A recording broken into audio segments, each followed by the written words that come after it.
ជំរាបសួរបងប្អូនខ្មែរជាទីស្រឡាញ់នៅក្នុងថ្ងៃទី15ដែលជាថ្ងៃភ្ជុំបិណ្ឌហើយក៏ជាថ្ងៃបង្ហើយនៃបុណ្យប្រពៃណីភ្ជុំបិណ្ឌខ្មែររបស់យើងដែរ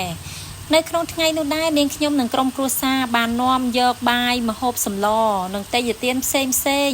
ទៅប្រគេនព្រះសង្ឃនៅវត្តភ្នំសំពៅតែភ្នំសំពៅខាងលើណាបងប្អូនមិនមែនខាងក្រោមទេហើយក៏ជាលើកទី1ដែរដែលនាងខ្ញុំនិងក្រុមគ្រួសារបានទៅលេងនៅលើភ្នំសំពៅនោះព្រោះថាពេលម្ដងតែងតែជិះកាត់មិនដែលបានចូលទៅលេងទេតែក្រោយពីប្រគេនទេយ្យទានដល់ព្រះសង្ឃរួចរាល់ហើយពួកខ្ញុំក៏បាន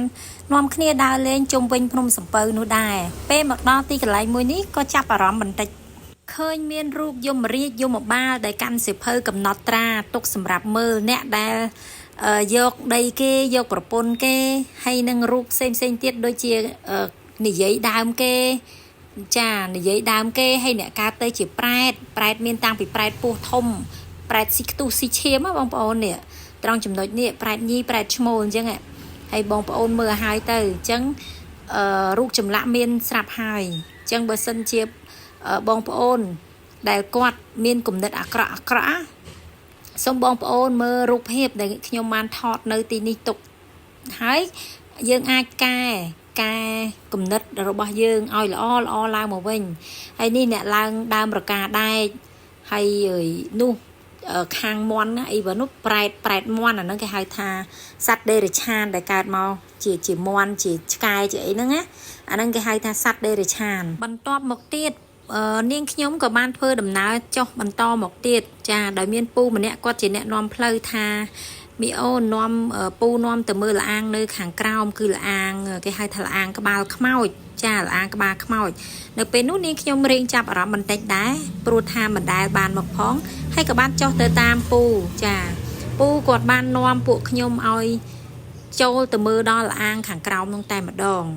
ពួកខ្ញុំបានមកដល់ល្អាងនឹងហើយតែអត់ទាន់បានចុះទៅក្រោមទេបងប្អូនចាហើយប្តីរបស់ខ្ញុំនោះពូគាត់បាននាំទៅមើល